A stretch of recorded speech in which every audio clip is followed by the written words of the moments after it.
This is not April Fool's, and cheating is not a joking matter, but Kurt has updated with more information about how much hacking is going on in Pokemon Scarlet and Violet VGC cheating. Scarlet and Violet Series 2 recently concluded. No change to the overall trends of dishonest players, sloppy hacks, and pointless and ineffective hack checks. Let's take yet another look at cheating in competitive Pokemon. So now having a large sample size of over 300 teams to find that most of them are blatantly hacked, and still, like, anything that flags as legal could still be hacked, just hacked in a not detectable way, and that is also very likely, and we're going to get into that. So, since the conclusion of Series 1 in January, we continued collecting publicly shared rental teams for online and tournament play. Same as the previous tweets, we still see about half of the teams having illicitly obtained Pokemon, and a lot of those have it to where, like, the winners of regional events are cheating. And even, like, past ones, you know, we have WolfeyVGC, 100% proven liar and cheater at this point, so that's not legit. Same thing for 13 Yoshi 37. That's Marcus, Wolfey's cheating teammate from 2016. And also, Marcus just kind of confirmed as a liar as well, and a career-long cheat. So, he did an interview with I'm Blissey. I pretty much debunked everything Blissey said in that video. If you haven't seen this video, check it out after watching this one. So, as far as I remember, I didn't obtain the Pokemon in-game myself, but had people help me do that. So that was for the 4 to 5 weeks for making the 2016 Worlds team, where he got 3rd place. I used RNG in Generation 4 and Generation 5, so still a cheater, but as far as I remember, I didn't do it in Generation 6. RNG did not exist during Generation 6, so this is just like a lie, a clear lie, and you can see that. It was like, well, I don't remember, but if it did not exist, you would remember. So, yeah, just, again, we have more lying and cheating scum. Great. And then we also have, and then, like, you can see a lot as well, where people aren't even posting their teams anymore because they cheated it and they're going to get caught for that. So there's also that, and Chupacross, also another just career-long habitual cheater for Pokemon, and it gets even better / worse. To highlight one team from the 350 team dataset, here is this guy's first place team from Vancouver. So Vancouver Regionals first place hack team. It's almost like cheating gives an objective advantage, which is why only the cheaters are winning. So Fluttermane with 6 perfect IVs, maximum scale, along with other flaws. Teammates are mutated from each other, height, weight, size, sharing, among other impossible features. So they all have the same height, weight, and scale, which is pretty much impossible. And then we can see for the Fluttermane, wild 6 IV, 1 in 700 billion odds Fluttermane.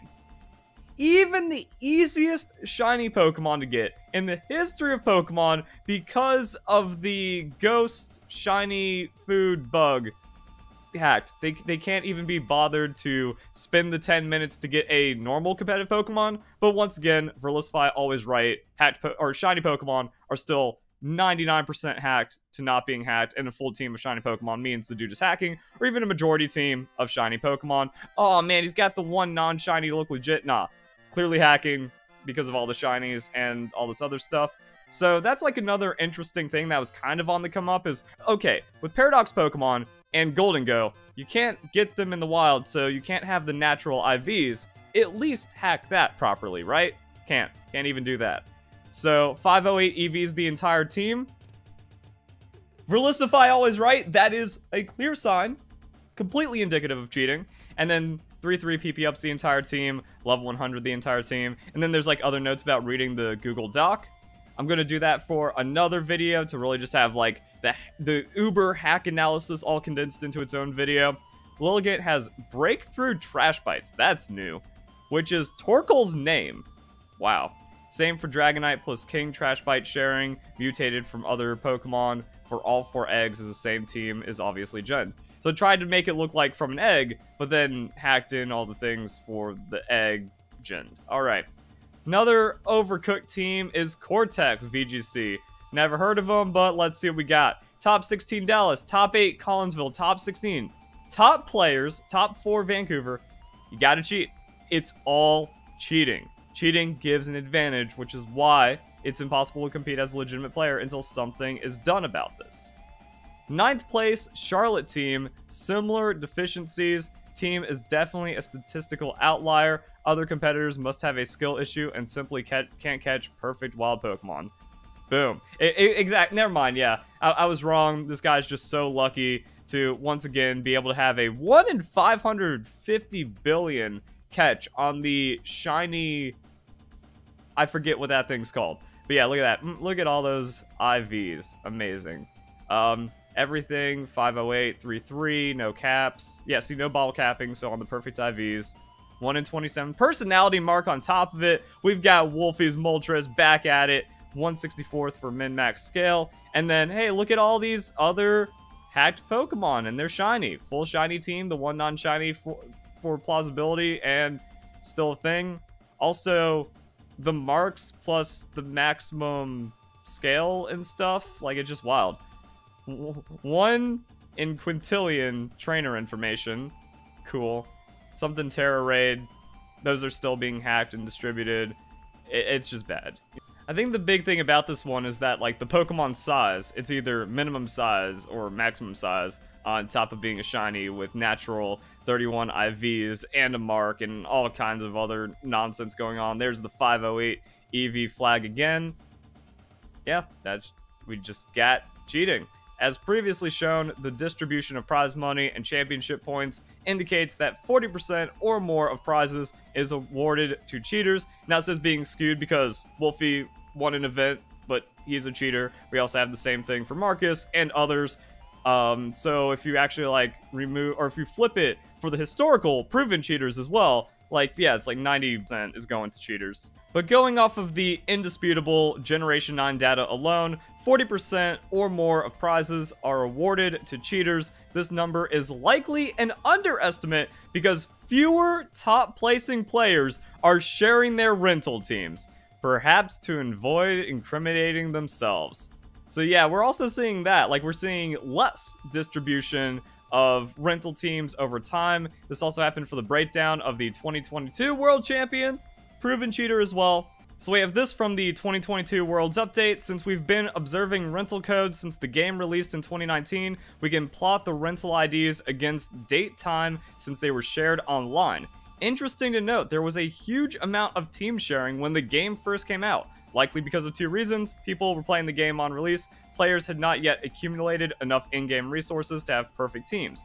As the player base decreased and those remaining built up their resources, teams became less shared. The upload rate stayed steady from March until June 2021, started tapering off as there were no tournaments in 2022.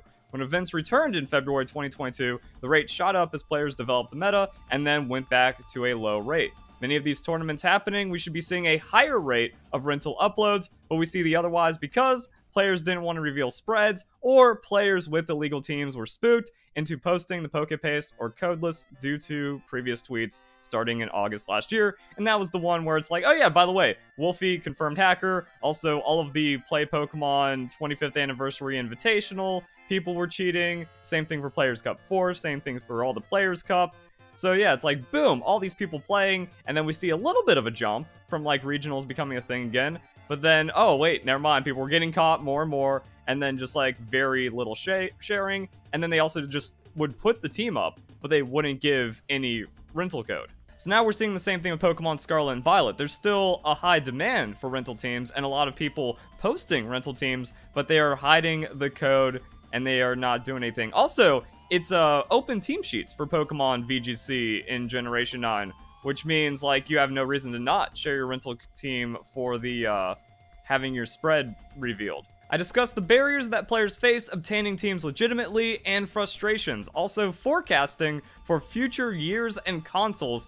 Thank you to everyone who has shared rental teams. Exactly. Thank you for sharing. We wouldn't know all of this without you and your cheating. Like I said, I will be talking about this Google Doc in another video. I want to just kind of get this information out there, talking about how, oh yeah, once again, all the top players, proven cheats, Oh, I wonder why it all skews to the same cheaters over and over again, winning or topping in events. We all saw this with Players Cup 4, where just like, boom, the entire top 16 that posted caught cheating.